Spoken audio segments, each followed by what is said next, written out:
All right, everyone. Welcome back to another episode of the B Team. We got Mike over there. We got Muller over here.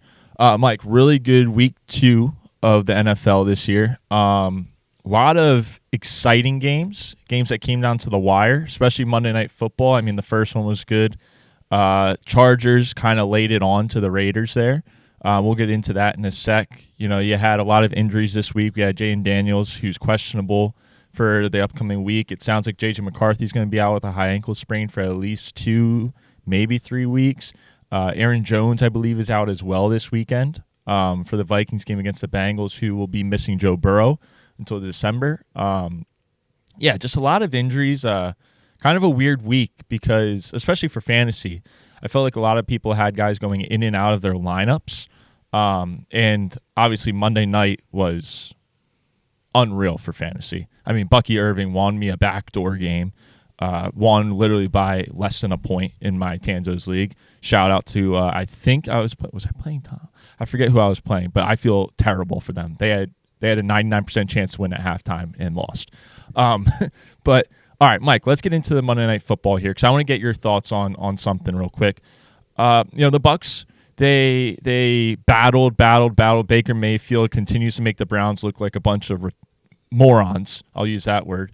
Trying to get better. I'm trying to get better here, Mike. But Baker Mayfield making the Browns continue to look like morons out here playing for the Bucs. Should the Bucs be more involved in Super Bowl discussions? I know you had a text to me last night that made me laugh, but honestly, I kind of agree with you. Yes, absolutely. I 100% think that they should be involved because if you break down the NFC, you're going to have a lot of teams that are going for that spot. I think Tampa just doesn't get the recognition it deserves. And last year they got eliminated by Washington in the first round, but I don't know if they play Washington again. I don't think that happens. That's my thing. I just really like how the Bucs function as an offense, and I think that offense. Look at last night's game. They were up by what was it? It was 14-10, and then you have D lineman interception, literally in his hands, drops it like that. The game is sealed after that. Houston goes down, they score. So now you got less than 2 minutes left. Baker just amazing drive.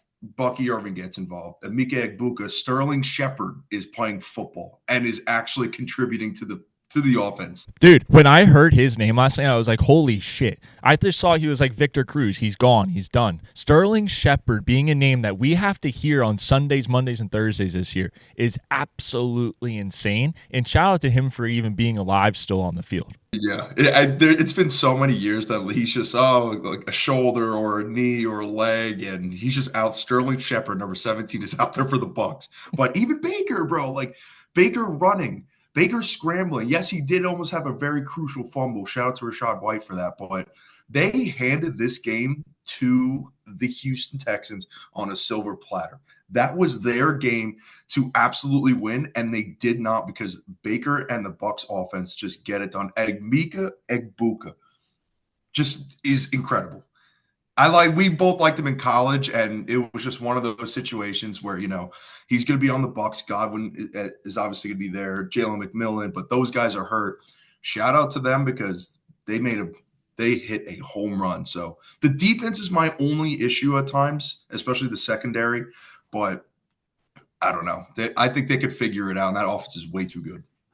Yeah, and I want to back it up here real quick to Emeka Egbuka because I want to go back to, I believe it was week 2 of preseason when I made the comment that I thought that he had a very good shot on this Bucs team to win Offensive Rookie of the Year and be a top 10 wide receiver.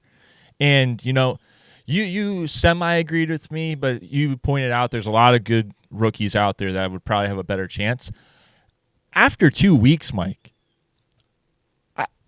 he's got to be for the front-running position for this award. He's been unreal for this team. And honestly, I would say he's been more important than Mike Evans has for this team so far. Mm-hmm. And the thing is, too, like, when they selected Emeka Egbuka in last year's draft, I figured it was going to be, okay, it's going to be a journey, like, maybe a year, give or take. Once Godwin is gone, he's going to come in, fill that role, and just be elite. Yeah. But He's stepped up. He has absolutely stepped up, because not only did he go down, Jalen McMillan went down with a neck injury, and he has played his role so well. Great routes, just a clear professional. And yeah, I think he can be the front runner 100%, because who else is there to that's playing that well as a rookie? A lot of people thought Tet might be in the discussion, but the way that the Panthers are playing, he just won't be. I think that Bryce Young, listen, Bryce is going to get a lot of heat for the way that their season has started, but if you go back and watch that game, he looked pretty good. That's the last thing we'll say about the Panthers on this show. You look around the rest of the league, I don't see many rookies really stepping up. Like Buka's the one getting a lot of talk. Marion Hampton, a lot of people thought he was going to be a guy, but the Chargers are just fucking whipping the ball around the field. They're letting Herbert cook right now, and it's working. Sneaky one, actually. This just popped into my mind. People are forgetting that Quinshon Judkins got picked up by the Browns. Not me. He's on my fantasy team. I've been waiting.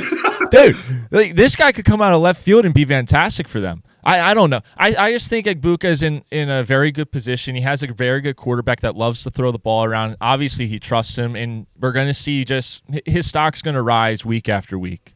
Yeah, I don't want to get off topic here, but even, Ashton Genty, he was the clear number one guy out of, just coming out of fantasy drafts and also in the NFL, getting pick 6 overall. But that line can't block for him. You're not really seeing him break off the runs or anything. I'm not saying he's a bad running back, but we haven't seen it yet. Omarion Hampton, we haven't seen it yet. Tyler Warren, let's remember that name, because he's made a difference as well. He has. That's one that kind of gets brushed under the rug. Tight end. It's not as sexy as a position as the others. But I want to say something about Ashton Genty, because this man should be taken off of every award list for the way that he tried to protect Geno Smith this weekend. I mean, last night. Geno Smith is lucky to be alive the way that O-line and the running back department was blocking for him. There was one play where Ashton Genty literally just watched 3 guys, didn't even try to block anyone, and they just steamrolled Geno into the ground. We can't be doing that. I don't know. I don't want to get off topic, though, like you said. Let's stay on topic. Monday Night Football. We could go deep into these rookies if we really wanted to. Dude, even the Chargers I can go deep on, man. Because let's get into the Chargers in a sec here, because I do have one more thing I want to talk about from the Bucs Texans game. Dude, what has happened to C.J. Stroud in this offense? I mean, the Texans, dude, this offense is literally being run by sketch at quarterback and a front line of Drewskis. It's actually embarrassing what has happened to this team. And meanwhile, while all this is occurring on the field, we have C.J. Stroud walking out here with a basketball, bouncing around on the turf like he's fucking Kobe Bryant. I'm sorry, but dude, win a freaking football game before you're going to show up and not even warn, this is all for the cameras. If you're going to be just a social media quarterback, be a social media quarterback, but go play for the flag football team that Tom Brady is going to play on in Saudi. Let's not do this on Monday Night Football and then walk out there and lay a goose egg on. Dude, it's embarrassing for them. They came into last night as the only team to not have a passing touchdown, and they didn't. Did they have one last night? To Nico Collins. They did. So, they finally got on the board, I guess. But this offense, which was high-powered 2 years ago, even last year when they were fully healthy, very high-powered. Does Tank Dell make that big of a difference? I don't think so. I think this offense has taken severe steps back. I think C.J. Stroud is in his junior year slump. And at what point do we say that maybe he is just like Trevor Lawrence and he's really not going to be that good? Yeah, I see where you're coming from too. They lost their offensive coordinator, and I forget his name. I don't know where he went, but yeah, the offense just has not looked the same, and it is a little concerning because the only person they really have is Nico Collins to throw to. Obviously, you have your rookies that are in, but it's not like he's not getting blocked. He had the time in the pocket yesterday. They didn't play an ugly game. It was a clean game. They didn't turn the ball over. But yeah, it's weird watching him play because it's not the same as what we've seen his rookie year. They don't really have a run game. When you don't have a run game, it's kind of hard to, focus on the pass game and change it up. Dude, I feel like I'm sorry. I feel like I'm in the middle of fucking New York City right now with what's going on around me. I got trucks. I got fucking power tools going. This is unreal. I'm just sitting in my backyard. I mean, I have to put myself on mute while you're talking. Go ahead. I'm in a I'm in a hotel right now in Hagerstown, but yeah, no, they don't have a run game. That's the only problem is they can't run the ball. You can't run the ball. They're going to expect you to pass, and they're going to have everyone covered up. The O line, I mean, losing Laramie Tunsil was a problem, but it's not. Again, he had time in the pocket. He just didn't make it happen. So it's early still, but the the red flag is almost up. It's almost in a critical alarm. No, absolutely. And one key statistic to keep an eye on here: no team that started the season 0-2, I believe it is, they have not made the playoffs. So the Texans and the Chiefs are on watch there. It's going to be interesting to see what happens throughout the year because I think both, we'll get into the Chiefs later as well, both are struggling in different areas and massively struggling. Let's move on to the Raiders-Chargers game. Chargers absolutely destroyed the Raiders. Was an embarrassment for the Raiders. Chargers won 20-9. Geno Smith, 3 interceptions, not great at all. But like we said, no line, no run game. But Herbert looks great. I mean, ever since he got with what's her name, Madison Beer, the dude can play some good football. So I mean, I hope that they stay together because I am liking what I'm seeing. He's playing clean football, good football. One thing I took away from this game, and I know you're gonna probably, this is crazy, dude. This is crazy. It power tools. I can't everywhere. hear anything that's happening. Oh, good. Maybe that's good then. Dude, fuck, where was I going with this? One thing I took away from the game was that Tom Brady is sitting in the booth with the coaches. He's working closely with Chip Kelly and the coaching staff. Yet, on Sunday, leading into the games that he's going to call, he's able to sit down with the players and the staff and get some behind-the-scenes looks at what the team's trying to do. And he called the Washington game this week. And do you know who the Raiders play next week? Washington. How are we allowing this? He's just doing whatever the hell he wants at this point. Crazy. He wants to be so involved, but like doesn't want to be involved in any critical like decision making. But I don't know. I don't know actually. Like I get it why he's up there, but I would just stick with calling games. Why be involved anymore? If you want to be involved in an organization, like be involved, be a coach, be a GM, not just a partial owner. You know, because like you have the say, but like I guess you're just not getting the publicity for it. I don't know. Yeah. And I know he's getting paid the bag to call these games, so it's kind of weird. It's like, all right, if you want to own a team, own the team because he has a good portfolio. He's got soccer teams, he's got the football team now. I'm sure you'll have something in the future as well. You know, pick one or the other. You can't have it both ways. You can't be calling games, getting the info on these teams, and then also sitting in the press box and be like, hey, Jane Daniels was telling me that they're going to try this, and this last week, and that I think we should watch out for that this week. Like that shouldn't be legal. Of all the things that Roger Goodell hates and tries to minimize in the league, and everything's illegal in this league, we are going to have Tom Brady not only basically coaching the offense and being a mentor for the offense, but also he's going to talk to the other teams that they're going to play and get all their defensive schemes. That just doesn't seem right to me. Doesn't sit well. No, I'm with you. I'm definitely with you, bro. I'm the same way. Like it was just odd seeing him there, but before we move on, let's not take away the credit that the Chargers deserve. I said it last week, dude. I'm not saying they're winning the division now, but like they might win the division. They look that good. If they could just get the running game going, Omarion Hampton hasn't. It's not there yet. The passing game is there. Bringing back Keenan Allen, low deal, like high reward. I mean, it's back to normal with Keenan. I mean, I know he's older, but, he could still run his routes and he could still be a security blanket for Justin Herbert. He looked awesome. Quentin Johnston deserves a lot of apologies, too, because he now is starting to break out. I know his first 2 years were real bad, but they stuck with him. He had a long touchdown, great catch, great throw by Justin Herbert, too, right in the breadbasket. This is a team that's going to dominate. This is a team you really have to watch out for. And you have Lad McConkey there, who's the clear wide receiver one. Just a good group of skill players overall, and they're finally starting to gel. Once that running game really can start dominating, watch out for the fucking Chargers. That's the only thing that they're missing is, yes, they had an injury on the O-line, but Omarion Hampton, Najee Harris, they're not doing their job. Now, Omarion Hampton, he's falling forward. He's not really getting stopped. Last night he did a little bit, but he's getting, the 3 to 4 yards. It just, we got to see a little bit more from the run blocking, the O-line, opening better holes, getting to the second level. We're not really seeing that, but the pass pro has been excellent, and Justin Herbert has taken over. He looks awesome. He looks fantastic.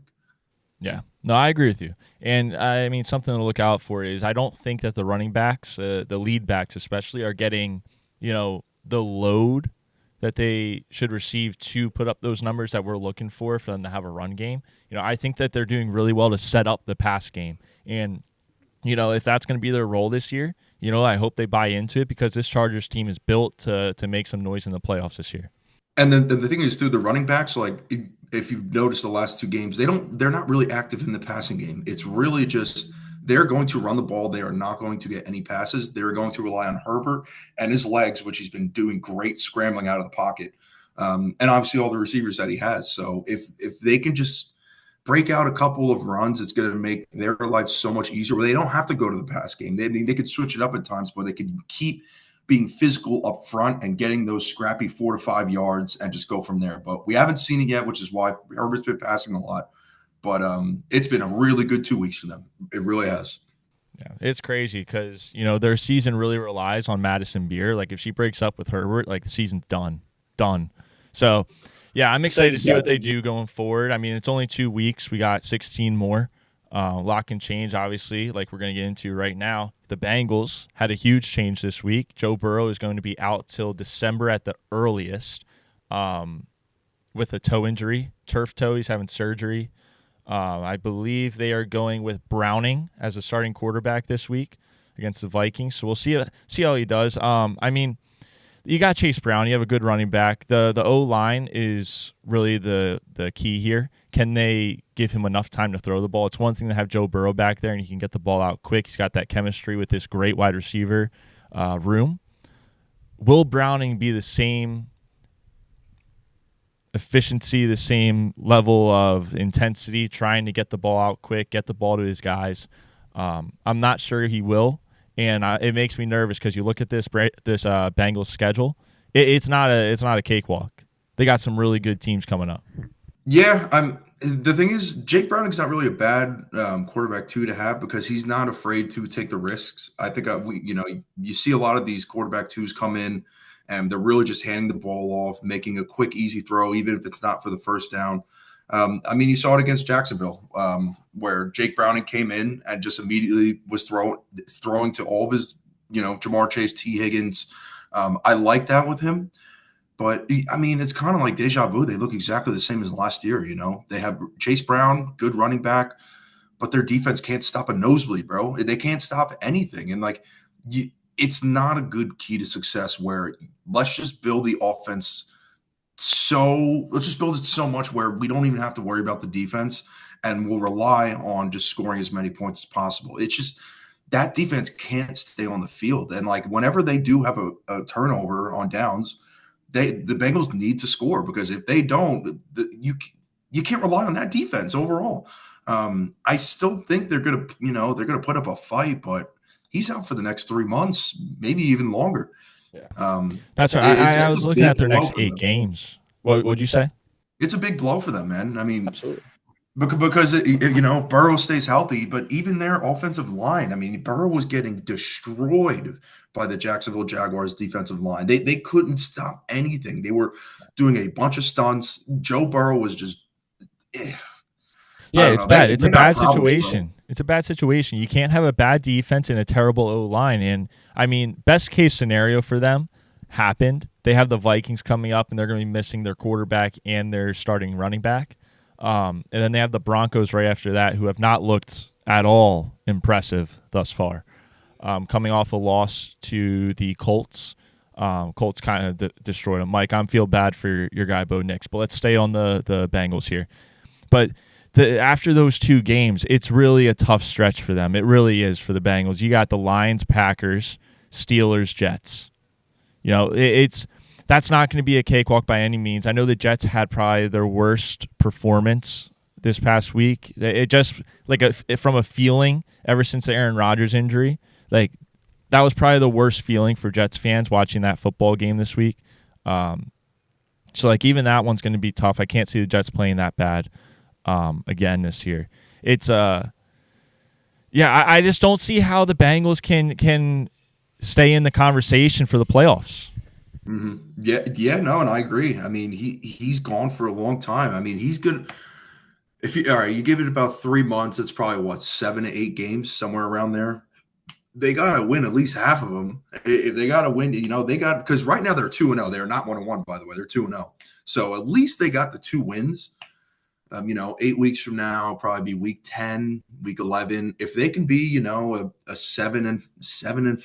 7-4, a 6-4, they're in a good spot. But now it's just really taking care of your quarterback. Like, you want to make sure he is as healthy as possible, because the O-line can't block. They're going to have injuries. The defense is going to have injuries. If they're not ready for him to play and, make the push, they're in a strange spot, man. I just don't know what's going to happen. Fuck, I forgot I was muted. No, dude, they're actually not in a terrible spot to end the year if they do what you just said, right? If they can stay in contention for a playoff spot. They end the season with the Dolphins, who have been absolutely miserable. I don't see how McDaniel keeps his job through this season. You have the Arizona Cardinals, who I know that you don't think that they're real even when they look real. And they end with the Browns. Joe Burrow, if he's playing, they win all 3 of those games. He's scoring probably 40-plus points in all 3 of those games through 2 weeks right now. It just sucks. I really thought the Bengals were going to be a lot better this year. They were one of my picks to take down Pat Mahomes in the playoffs this year. That's another issue we'll be getting into. But yeah, I feel bad for Bengals fans.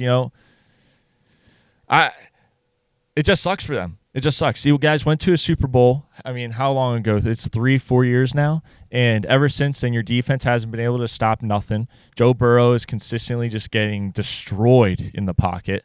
You should be better than you are, and I feel bad for you guys. Mike, any last thoughts there before we move on? Yeah, one more thing. The thing is, it's, they have their guys locked up. They have Burrow locked up. They have Chase locked up. They have T. Higgins locked up. They need to go into this offseason. We're speaking down the road once the season's done. They got to find ways to you have to focus on the defense. You have to get the defense better. You have to build your O-line. Like, if you got to pick one or the other at this point, because like, if you just want to have a bad defense and an incredible S-tier offense, build the O-line. If you want to actually have a balanced team where you could win games and you could rely on your defense in certain situations, you got to get edge rushers. You have Trey Hendrickson. You got to get edge rushers. You got to get middle linebackers, weak side, strong side linebackers, and you need secondary help. They need secondary help. The league has completely changed. It is a pass-heavy league. I can't name one person in their secondary. It's that bad. Yeah. All right, let's move on here. The Eagles take down the Chiefs 20-17, courtesy of Travis Kelce's hands. Moving the Chiefs to 0-2. Mike, what did we learn from this game? Honestly, like, what did we actually learn? Because personally, I don't think we learned much of anything. Talk to me here. Jalen Hurts has my respect. He is a winner. I will give it to him. He really is a winner, and that's fine. He gets the job done. Not saying he went crazy this game. I'm still trying to figure out what. It seems like the identity is, let's keep running the football, but it just hasn't looked up to par, I guess. We were Mike, expecting. No, you know what? I'm going to interject here, Mike, because I can't let this get too far away from that initial comment. Jalen Hurts is a winner, sure, but this bullshit narrative that Jalen Hurts is an elite quarterback, yes, I'll give it to him. He's an elite winner, but this narrative that he's some elite quarterback in the NFL is such a lie. 100 yards, and he gets his butt shoved into an end zone on a false start for the 100th time this season. They false start. They're all offsides every time. There's a reason why no official can see them go false start, because they can't see the ball because they're offsides, and they refuse to call it. That's one thing. And I'm glad that the Chiefs are finally calling that out in media. But Jalen Hurts being called an elite quarterback, That is just a disgusting lie that the media is putting out there. He is an elite winner, and you know that I've been a big Jalen Hurts supporter even when Carson Wentz was there, right? You and I both like Jalen Hurts. I think he's a great winner, but to say that he's an elite quarterback is a lie. Dak Prescott is more of an elite quarterback than Jalen Hurts. 100%. Dak Prescott's leading almost every category in the top 3 this year, and he has he's like got a bottom 5 O-line. And he's leading in all of these great categories. Jalen Hurts, all he does is get his butt pushed into an end zone, and all of a sudden he's an elite quarterback? Come on. I'm so tired of this narrative, and I'm not coming at you because that's not what you said. You said he's a winner, and I agree with you that he's a winner. But the media that is saying that he's an elite quarterback has to stop. We got to stop this. Yeah, I mean, listen, it's a team game at the end of the day. You know, you know what? He doesn't care about his stats. He just wants to get the job done. You saw the mic'd up moment That was where Chris awesome. Jones was like, "You need to have 100 yards." And he's like, "Shut your bitch ass up. We won the game." Like, that just goes to show the person he is. And like, Philly fans, this is just a Philly fan narrative because they just want to blow it out of proportion. We know this. It's, oh, Jalen Hurts is top 5 because he wins the big game. He beats the Chiefs. It's like, you know what? He did beat the Chiefs in the Super Bowl. The defense beat the Chiefs in the Super Bowl. He played excellent in the Super Bowl. But I agree with you, man. Like, I look at other guys in the league and I'm like, that guy is elite. Like, you see the way that guy plays. Jalen Hurts, the offense is very simplified for them. You know, it's short passes, you know, move the chains, time of possession. He's not throwing bombs, bro. I don't think we've seen one throw over 60 yards, 50 to. He did throw a bomb to Devonta Smith at the end of that game. But my God, I don't know what that cornerback was doing on the Chiefs. Like, what was he looking at? Was he looking for the Chiefs superfan that got arrested in the stands? Like, I don't know what he was doing. How this play was caught is beyond me. I'll never understand it. I feel like, in my opinion, this game, yeah, like I know there was a vote against the tush push. This game was a little, it put it on the map, put it on, you know, screened a little bit more where people were like, okay, like, this is getting a little bit out of hand. Maybe it's just me that has noticed it. No, I've noticed it. It's all over. This is my thing with the tush push.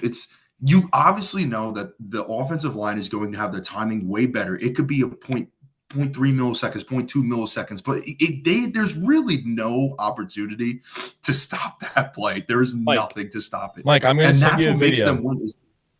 Mike, I'm going to send you a video. Do you have your phone right there? I do. All right. I'm going to send you a video. I need you to watch it, and I need you to tell me if they false start. Okay? So I'm going to send you this picture first, all right, on Twitter. Everything's on Twitter. Okay, all Twitter. Right? Gotcha. And then let me find – all right. So let me find the video here. So give me your thoughts on that photo first. I'll put the photo in the photo will be up on the screen right here for the viewers. Yeah. I mean, yeah, again, like just real quick while I'm looking at this. Game 1, he looked great. He was scrambling. He was hitting throws. Like Jalen Hurts won that game. But yeah, I don't know. I think everyone just gets so flabbergasted by like the elite stats and the numbers, you know, how they're throwing the ball. Like I think Baker as an overall quarterback throwing a ball, and I just think he's better than throwing. He throws a better ball than Jalen, and he makes better plays with the offense he has. I think Jalen, you know, again, makes the smarter plays. He makes the, you know, timing out routes to A.J. Brown, timing out routes to Devontae Smith, good slants. You know, he makes it on target. It's ugly, you know, and that's, as NFL fans, we don't want to see, you know, hard-nosed, scrappy football, you know, simple, boring. It's like investing, bro. Everyone wants to day trade and capture the upside of his stock on a given day. But, you know, long-term investing is boring. And I just feel like when you look at the Eagles, they are long-term investing in a nutshell. It's boring, but it's going to get you the wins. It's going to keep giving you a step up above other teams in the league. And we haven't, you know, Saquon rushed for a touchdown. They're going to continue that offense. The blueprint is so fucking simple. It's just give Saquon the ball, and when they're about to either blitz, they're going to, you know, they're predicting to call blitz. This is where Jalen Hurts throws a quick pass, and they just keep moving the chains, keeping time of possession. It's ugly football, and you know his numbers aren't going to be there. But yes, and no, All right, yeah. Now look at the photo and then watch the video, and you tell me if anything's legal. And you sent this on Twitter because I am not getting it right now. Twitter. It's sent from the B Team account straight to you. Oh, here we go. Okay, so that photo. All right. Yeah, like Yeah, exactly, Mike. That's crazy. That is crazy how all of them are leaning over the line of scrimmage. you see this on TV, and you just know the defense has no fucking chance. And again, Yeah, but that's illegal. You can't do that. Everyone else if it's a regular play and it's not the tush push, you're called for offsides. You're in the neutral zone. There's just no way of stopping it. There's no way. There is a way. You throw a flag. You throw a flag, Mike. Well, that too, yes. Yeah, now watch the video. Yeah, I know. You can see the left guard just jumping real quick, or the right guard too. Both of them. There's like multiple guys that jump every time. It's a joke. It's honestly a joke. I think the refs, they see the tush push get lined up, and they literally just are like, all right, it's a free play. We can take off. We can go on vacation here for the next 5 seconds. But it's crazy because like they actually had a vote on this and they still voted for it. Like the NFL organizations had their opportunity to get rid of this play and they still voted for it. But Mike, we don't have to get rid of the play. The refs have to call the fouls that occur, the penalties that occur. We can run the play as long as it's within the rules. The tush push, there's nothing wrong with the tush push. I said this back in May. There's nothing wrong with the tush push. It's about holding up the rules of the sport. If someone is in the neutral zone from that offensive line, that is a flag. If someone moves earlier than the ball moves, before the ball is snapped, that is a false start by rule. On any other play, if a player moves before the ball is snapped, that is a false start. Otherwise, that guy on the Giants, the left tackle, he wouldn't have been pulled from the game. He wouldn't have had 4 penalties to start the fucking football game. It's just baffling to me. I'm not going to be a hater here, but this is going to be a hater statement. It's if there was no tush push and Jalen Hurts wasn't getting, inflated rushing touchdowns based off his numbers, would he be a top 5 quarterback to everybody that thinks he's a top 5 quarterback? Listen, I had him number 5, just because I don't want to hear shit from anybody. But he wins. His numbers are there because I'm like, okay, he won the Super Bowl. Fuck it, I'll put him at 5. Imagine if that play is not there. I don't know. I agree with you. It would be a completely different conversation. He's still a winner. But yeah, I agree. I don't know what to say about the Chiefs anymore, dude. I really thought they were going to be good this year, and they just aren't. They haven't bounced back. Travis Kelce looks like he's still distracted. Patrick Mahomes can't do nothing on the field right now. He's doing everything himself. So, oh no. Mike, you there? Okay, I'm losing you a little bit. You're a little bit frozen. Oh yeah, you were frozen. Are we good? Hello? All right, good. I can hear you. So you're frozen on my screen, but I'm here. Can you hear me? Okay, there we go. We're back. Yeah, we're good. All right, there we go. Yeah, Kansas City's it's Patrick Mahomes versus everybody. He can't get anything done he's not gonna be able to get it all done by himself. He needs Rashee Rice back. He needs this offense to get clicking. He needs Travis Kelce to catch the ball. That's basically what it is with the Kansas City Chiefs right now. There's no way they lose 3 in a row. What did I say, bro? It's personnel. Like this is what's going to hurt them right now. The personnel is going to hurt them. Travis Kelce apparently has brick hands, ruined my parlay. So did Denver, but they just don't have the personnel right now, bro. That's the problem. Like, and people are going to be like, oh, Mahomes is that good. It doesn't matter who the personnel is. Motherfucker, it does. Okay. Marquise Brown, who I like, he can only do so much. Travis Kelce he's going to retire. He's done. This is his last year. He's ready to go make babies with Taylor Swift. It's over. It's over for this offense right now. Like, they got to wait. They're going to have having Xavier will be back. Okay. That will help. I don't know. I just don't think this might not be the year for him.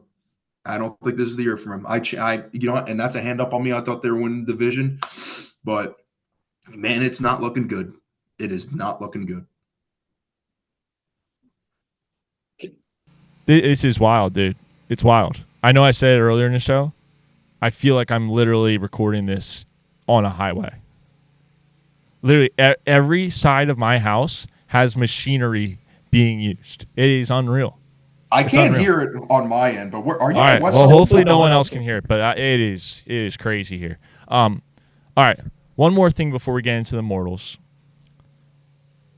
The Indianapolis Colts Might be the most exciting team right now. But here's my spin zone. We saw this last year.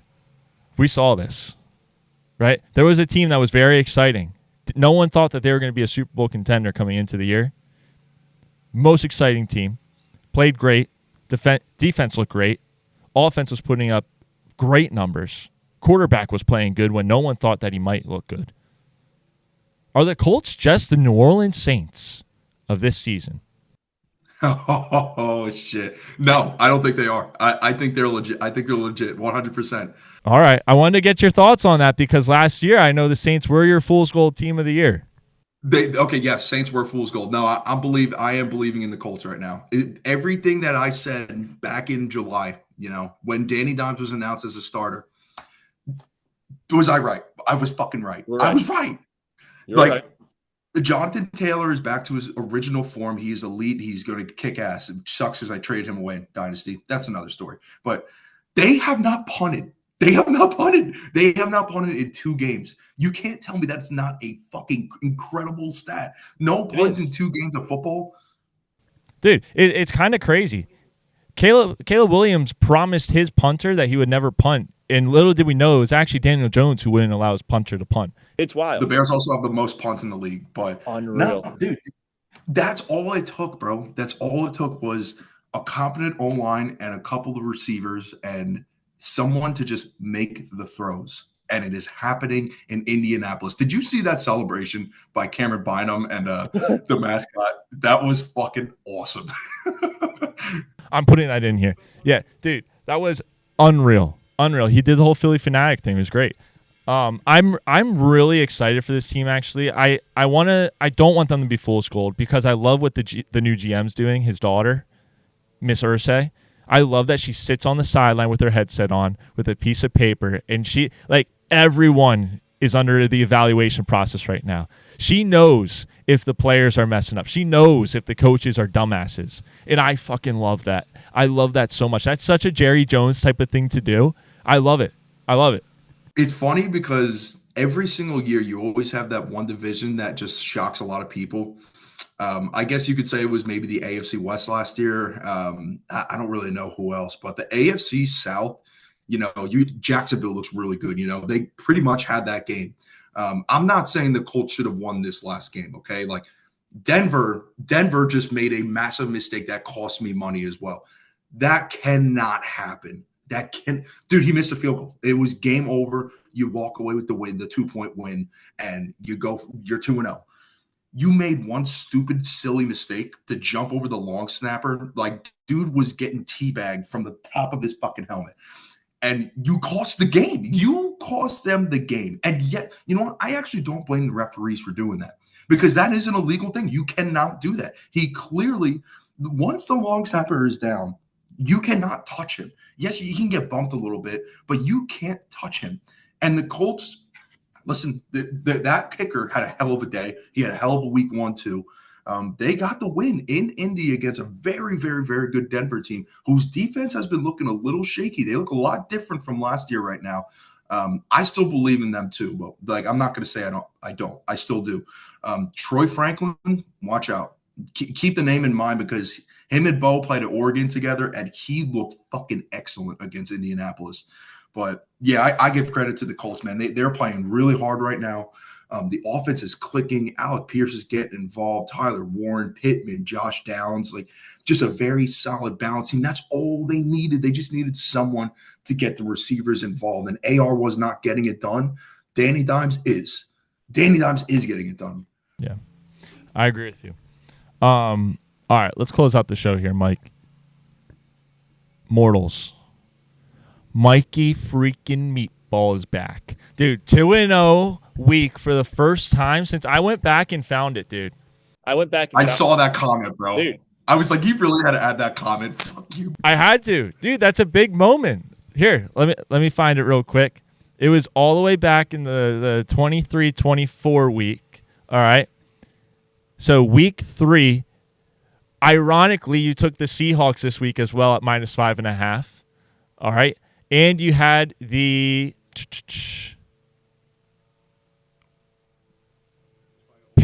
Patriots money line. for the parlay. That was the last time you went 2-0, remotely undefeated. That was the last time. Yeah, I feel good, man. I feel very good right now with the bets that I had. Seattle was an absolute stamp of a lock. The under in the Jets game was all because listen, the Jets weren't going to come out and do the same thing. Come on now, like even I was hyped, but like it was not happening. Yeah, I mean, listen, I don't like betting unders, but like I do. When I see a game and I'm like, that's an under game, like I'm taking it. I'm taking it. So going 2-0 was big. That was fucking massive. It feels good to just at least get a win on the board. But this week, we'll see. I don't like my bets, but like I'm gonna take it. All right. Well, you're up first. Also, before you get into week 3, the week 2 parlay. Look at us, Mike. Look at us. We just put everyone up. I believe it's 4. So if you rode week 1 with us, you're up 3 units right now on the parlay. I mean, we 25 to win. I believe it was 110 or 115, something like that. Really good parlay from us. It was the Bengals, the Bucs, and the Chargers. Yeah, so good win for us. Good win for the boys. Really good week for everyone involved, basically, besides my mortals.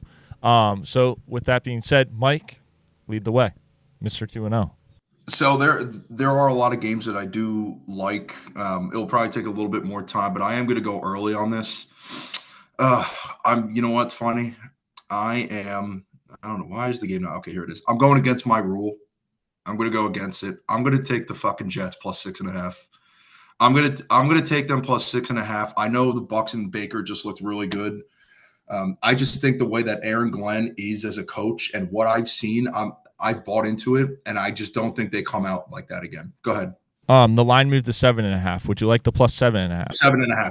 Got it. I wanted to make sure. I didn't know if you're feeling really confident or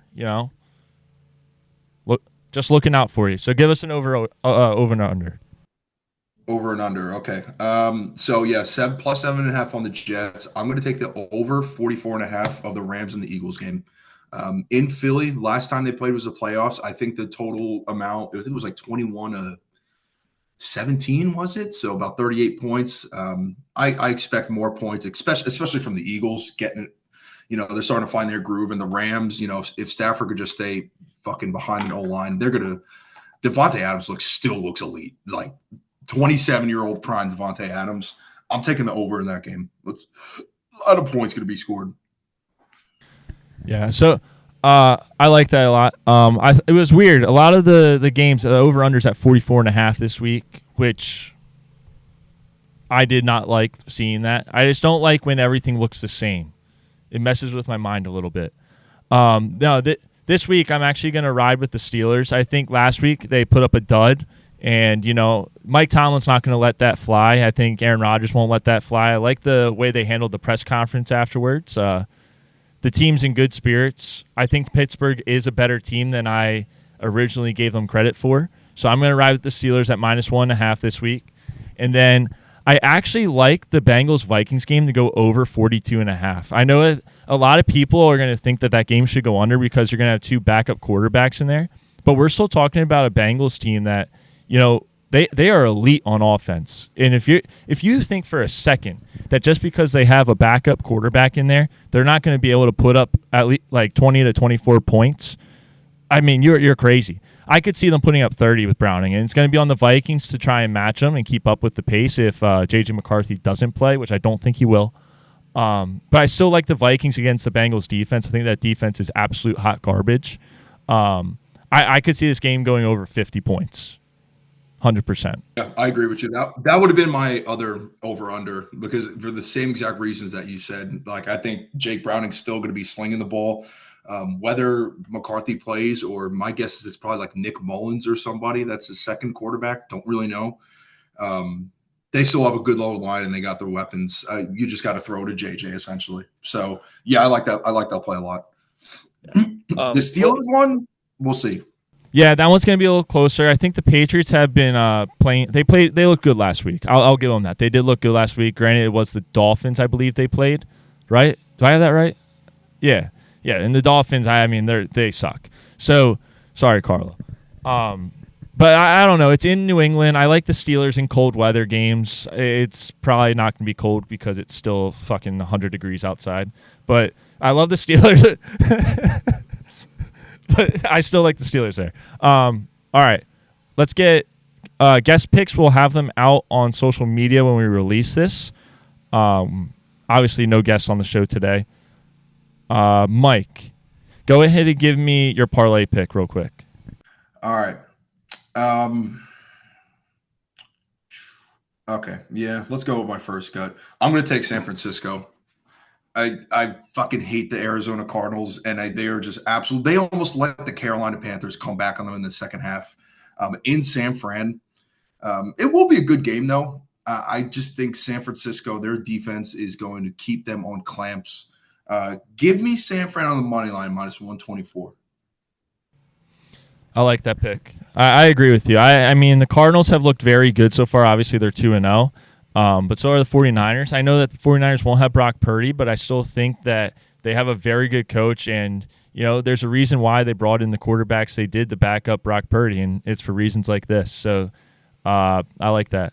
He's not playing? He's still out? I thought he was going to be out for a couple of weeks. He might be back. I would love for him to be back. I'll take Mac Jones. Yeah, absolutely. My pick is going to be the Dallas Cowboys this week.